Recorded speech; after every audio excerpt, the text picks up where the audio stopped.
Wow, this is some week we're having. That was Janelle Monáe with the song Turntables about our great country. And I know by the time you're listening to this, there's maybe a day left, maybe, before the election. That's all. We're here. We made it to here. Last time we had an election, we had a president who thought of overthrowing the government, overthrowing the election, overturning it. Fired up a crowd of 50,000 people to commit vicious acts of violence, to threaten the vice president as the Speaker of the House. Oh my God. And we made it through that. We made it through a lot of stuff in this country. Think about it. We're going to be 250 years old here in less than 2 years. And here we are now. We're at a real precipice, aren't we? And I know a lot of you are very nervous, very worried. I've gotten so much mail from you in the last few days. And a lot of you've been out working hard. You've been knocking on doors. You've been making phone calls.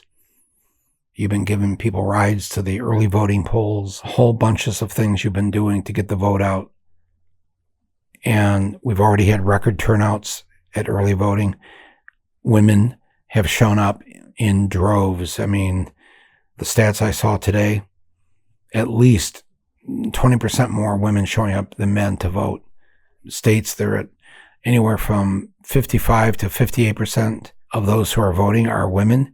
And it's like 42 to 45% are men, something like that. Right there, that should tell you something. You cannot take the rights away from an entire group of people and expect them not to respond, especially women. They're the majority of the country. They're the majority gender. And in June of 22, the Supreme Court, the Trump Supreme Court, took away their rights. Talk about basic rights, the right to your own body and to deal with it in the ways that you see fit. Nobody has a right, and you teach this to your kids from when they're really little. No one has a right to touch your body. That is your body. And if somebody does try to touch you and won't stop touching you, you are to come and tell us, your parents. Who are we going to tell? Who were the women of America going to tell after June of 2022 that somebody's 6 people on the Supreme Court touched them without their permission, reached in with the long arm of the law and touched their bodies and took away their right to decide what would happen with their bodies? Took it away and made it the government's job. And the government would be the overseer of this. And if they attempted anything that would violate what these 6 Supreme Court justices said would be the new law of the land, then there would be consequences. And there already are. All these abortion bans in all these states. What's going to happen to a doctor or a nurse if they dare help a woman that it looks like there might have been a fetus there? It might have been a survivable fetus. The woman's bleeding there. She's having a horrible miscarriage. They don't want to treat her because, they don't want to get arrested. So I get it. I get why there's a record turnout of women. Trump has no idea, does he? And I got to tell you, my friends, I just have this incredible hope. In this moment, this day, whoa.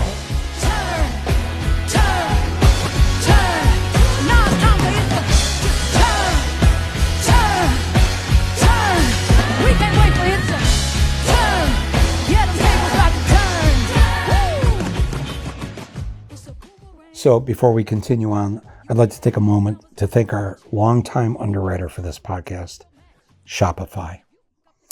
Shopify is the business that's behind millions of businesses around the world.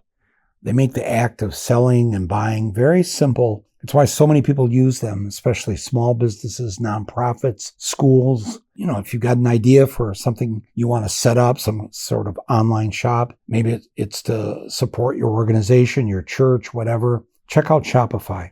They'll help you get set up and they'll help you grow. Shopify is also home to the #1 checkout system on the planet. It's called Shop Pay. So think about upgrading your business and getting the same checkout that Untuckit, Momofuku, Heinz, Mattel, Selena Gomez, all these people use Shopify.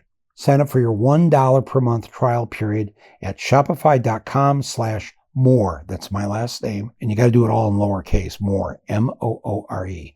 Shopify.com/more to upgrade your selling today. Shopify.com/more. Remember, that's all lowercase, MOORE. And thank you, Shopify, for supporting this podcast and for supporting my voice for all this time.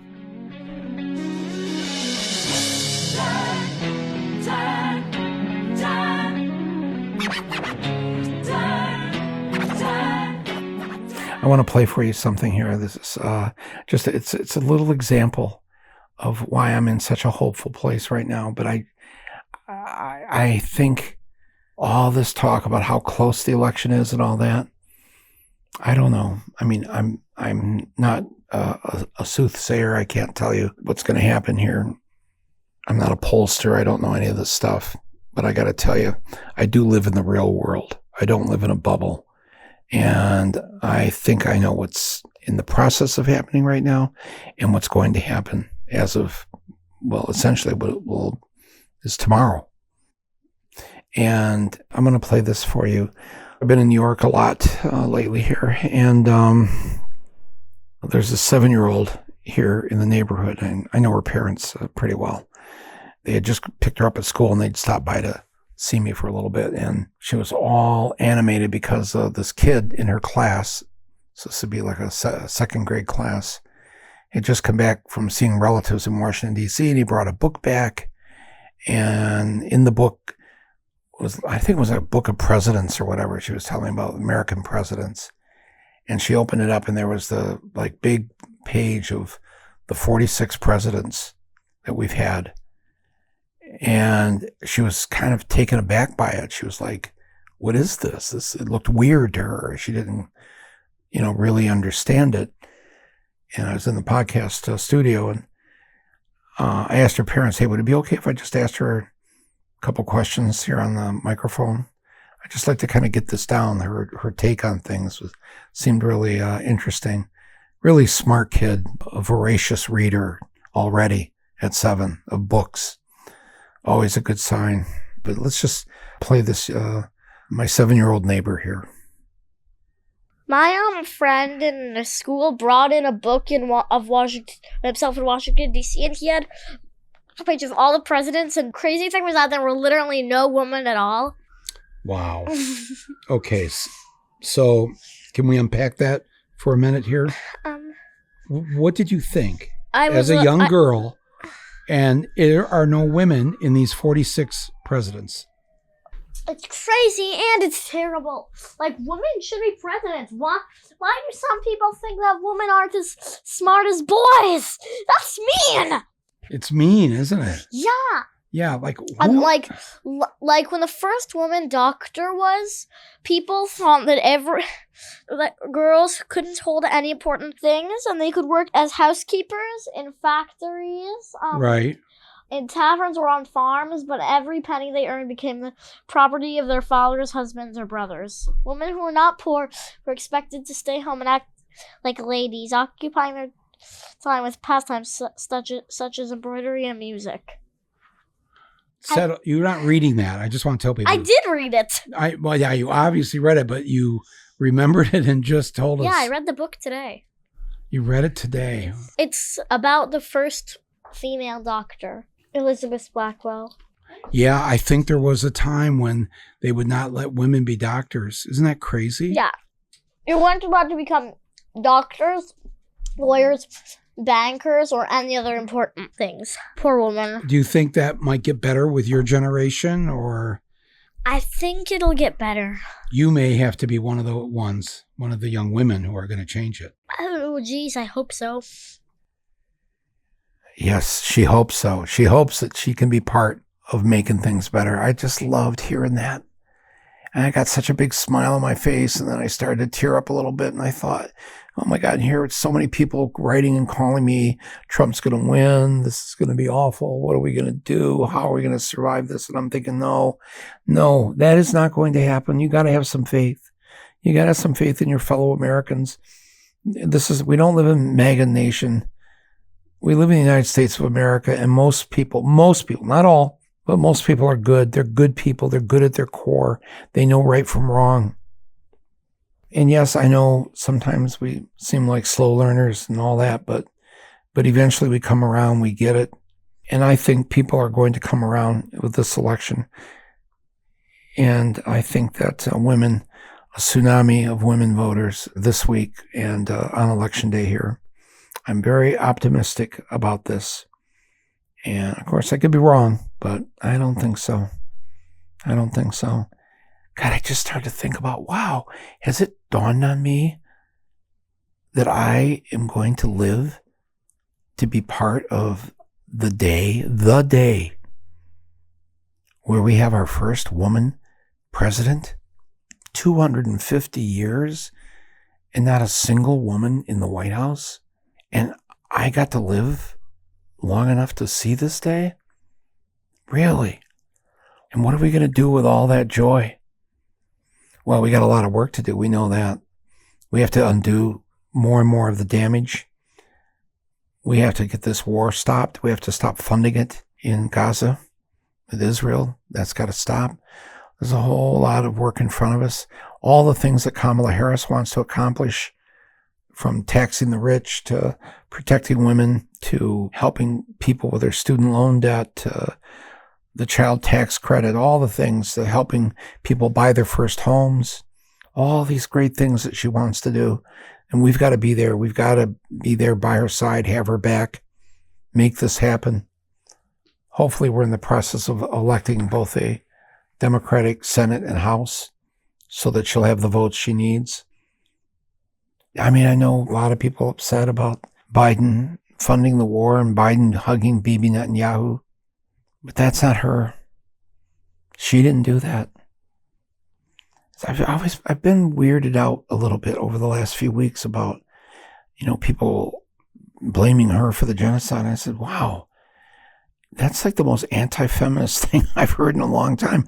So basically, there was a man. His name was Joe Biden. And he told the Prime Minister of Israel, you can have whatever you want. Yeah, we'll keep sending you billions of dollars. We'll send you billions of dollars of weapons. I'm going to get on a plane and come over and give you a big hug. That was a man that did that. And a man that, even though when he warned Netanyahu to stop killing civilians, Netanyahu didn't listen to him. And so Joe just kept sending him the money and the bombs. And so, it was a man that did that, by the way. You understand that Joe Biden is a man. She blamed for it because she was on the ballot, the same ballot line as he was 4 years ago. What's she supposed to do now? Well, she should quit. Oh, really? What are you, 2? She should quit. No. No. He stepped aside. We got a big gift handed to us. And when she's in the White House, honest to God, ask yourself seriously, from what maybe we all don't know her that well yet, but just what you've seen and heard, you think she's just raring to get into the White House and send more bombs over there? You think she can't wait to do the big hug, the grin and grip, give that big kiss to Netanyahu? Do you think that really thinks she just can't wait to do that? Keep that genocide going? Oh, get me in that Oval Office. I'll show them what genocide is. Really? Wow. Well, I don't think so. And I'd like to know why a woman is being blamed for what a man has done. A man, 2 men, throw Netanyahu in there too. He's actually doing the actual killing, But if you're the funder of the hitman, you're the killer too. Sorry, folks. We know it. That's the way it is. So I know I focused a lot on this. I care deeply about it. I've worked a lot this last month or two to get out the vote in Michigan, knowing that we're probably going to lose 40,000 Arab and Muslim votes in the Detroit and Dearborn areas. My feeling was we can make that up. We've got 2 million registered voters in Michigan that are non-voters. They usually don't vote. So we just need to get a few thousand of them out. And the people who in 2016 wouldn't vote on the top line on the ballot for president because they didn't like Hillary and they didn't like Trump. So they just left it blank. We just need a few thousand of them. 75,000 people went to vote. They actually voted and didn't mark a name on the top line because they were so upset that their choices were Trump and Hillary. Wow. Wow, wow, wow. So I'm hoping we found the votes to make up for the votes of people that cannot, in good conscience, because members of their family, their community were slaughtered, killed, children, babies, the elderly. That horrific footage we've had to watch over and over again of hospitals being bombed, of that grandmother on her way to Mass, and an Israeli sniper just put a bullet in her head. I don't want you to watch that stuff. I had to watch it. I watched it. I saw it. I got the picture. I know what Netanyahu's been up to. And you know what? Millions of Israelis know what he's been up to. He was no good. They didn't like him. They were protesting to get rid of him when this slaughter happened there in the kibbutzim in southern Israel. He got to save his neck. But I believe deeply that she is not going to continue the slaughter. I'm sorry some of you do believe that, but, maybe you're right. Maybe I'm wrong. But I just really right now wanted to tell you how thrilled I am that I get to live in this moment. My grandmother was pregnant with my mother on the day that women received the right to vote back in 1920.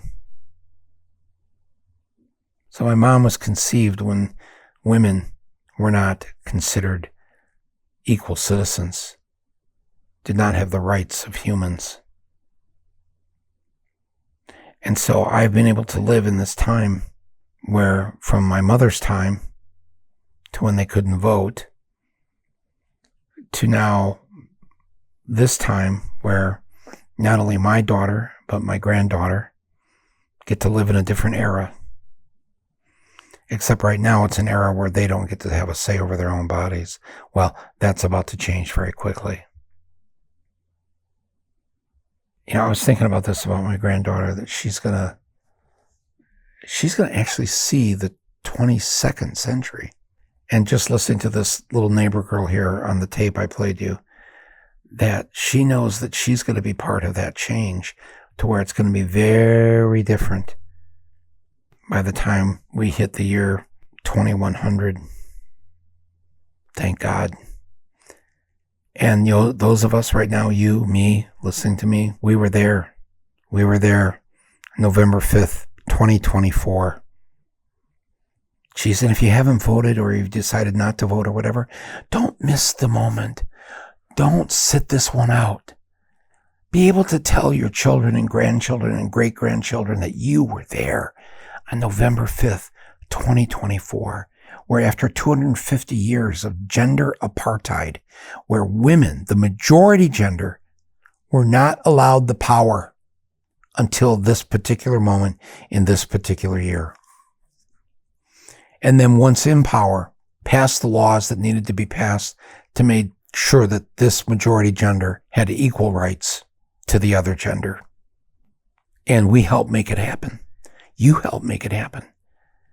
You don't want to think back to that election day in 2024 where you were just all grumpy about everything and Harris wasn't everything you wish she would be. Who is everything you wish, other than hopefully yourself? Hopefully you're living your best life and being who you should be, want to be. But I don't know, even the people we're closest to, our best friends, our spouses, partners, whatever, it's not always going to be your way. They're not always going to be exactly who you wish they would be.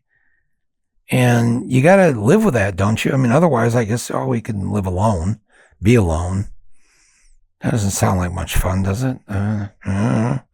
We've all been there. Come on. No joke. Not kidding.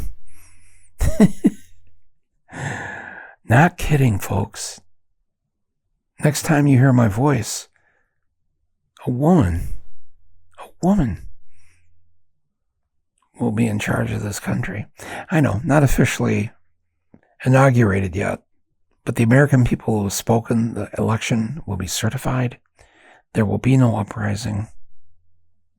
Donald Trump will go spend his years on, I don't know, Epstein Island or Fantasy Island. What was the name of that TV show? It doesn't matter. He's gone. He'll be gone, gone, gone. And I just want to celebrate this moment. I want to thank you for being part of it, letting me be part of it with you. Folks, come on. Can we play that song again that we started the podcast with? Listen to the lyrics of this song. Oh my God. And the song itself, it's so powerful. I saw I'm playing the when she did this on Stephen Colbert, this performance.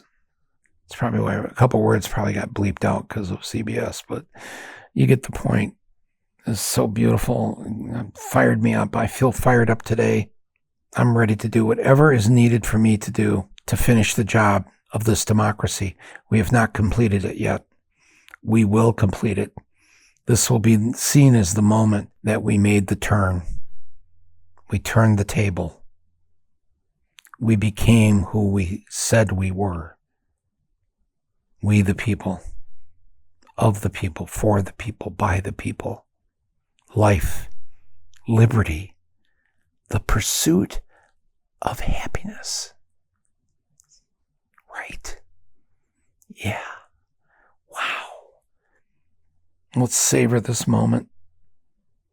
Let's thank all the women that showed up in record numbers to stop that which we already had in the White House and to put somebody in there unlike anybody we've ever had in there. We can make all of this happen. We got this far. I'm in. I'm committed. My fellow men of my gender, come on. This is a great thing for us. Let's be supportive. Let's rock it out. Let's do this. Some of you listen to this. We still have a few hours left. The polls close Tuesday night. Let's put that song back on. I'm just going to stand up and dance around the house here. No, don't worry. There's no video for this podcast, so you're spared. But damn, I feel good. I hope you do too. We'll get busy after a few weeks and start the work we've got to do to help her out, to help ourselves out. Thank you, all of you, for being part of this. Thank you for listening to my podcast, reading my Substack. It's a beautiful moment. It is a beautiful, beautiful, wonderful moment. Thank you. I'm Michael Moore. This is my podcast. Talk to you soon. My mind clean, got a new agenda with a new dream. We kicking out the old regime. Liberation, elevation, education. I said America, use a lie, but the whole world got to testify. I said the whole world got to testify, and we gon' watch them tables. Yeah, we gon' watch